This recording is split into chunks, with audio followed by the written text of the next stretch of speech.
श्रीकृष्णाय परब्रह्मणे नमः। श्रीमद्भगवद्गीता ध्यानश्लोकाः।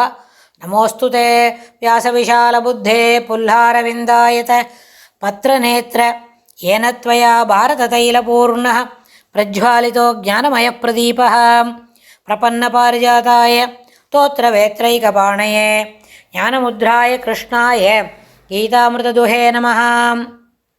सर्वोपनिषदो गावो दोक्ता गोपालनन्दनः पार्थो वत्सत्सुधीर्भोक्ता दुक्तं गीतामृतं महत्। वसुदेवसुतं देवं कंसचाणूरमर्दनं देवकी परमानन्दं कृष्णं वन्दे जगद्गुरुम्।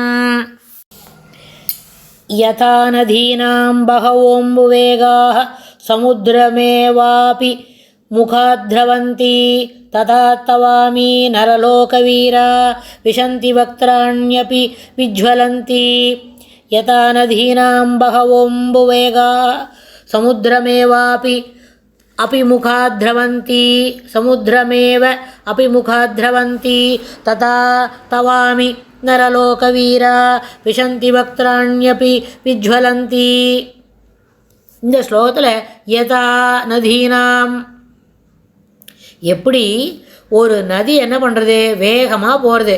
பகவொம்பு வேகாக பகஹா பகவஹா அம்புவேகாக, அதாவது நதி வேகமாக போகும்பொழுது அம்புவேகாக வேகமாக ஜலத்தெல்லாம் அடிச்சுன்னு போகும்போது திரண்டோடும் வெள்ளங்கள் சமுத்திரமேவ அபிமுகாக, சமுத்திரத்தையே நோக்கி ஓடுகின்றது.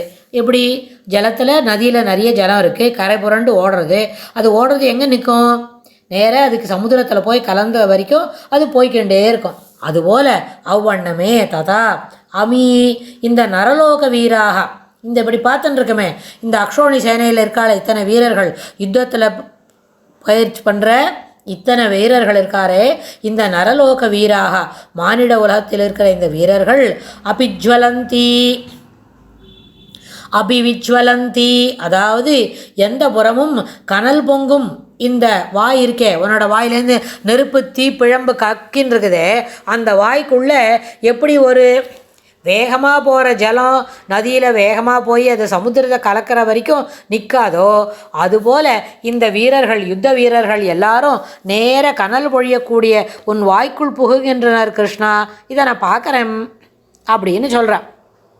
அதாவது எல்லாரும் தன்னுடைய கர்மபலனுக்கு ஏற்றவாறு பரபரப்போட வேக வேகமாக நுழைஞ்சி என்ன பண்ணுறார், அந்த கனல் கக்கிற வாய்க்குள்ளே அவள் போய் உள்ளுக்குள்ளே இறங்கி விட்றா. அப்படின்னா என்ன, எல்லாரும் என்ன இந்த யுத்தத்தில் தோல்வியுற்று அந்த கடிதகட சாமர்த்தியம் இருக்கிற அந்த பெருமாள் இருக்கார பெரிய விஸ்வரூபம், அதற்குள் இவை அனைத்தும் ஒடுங்க போகின்றது என்பது தெள்ள தெளிவாக அர்ஜுனனுக்கு தெரியுது. அதனால் கிருஷ்ணா இது எல்லாம் உன்னோட வாய்க்குள்ளே நுழையிறது நான் பார்த்துட்டே இருக்கேன் அப்படின்னு சொல்கிறான். அடுத்த ஸ்லோகத்தில் இன்னும் என்ன விவரமாக சொல்கிறாருன்னு பார்க்கலாம். ஸ்ரீகிருஷ்ணாய துப்யம் நமஹ.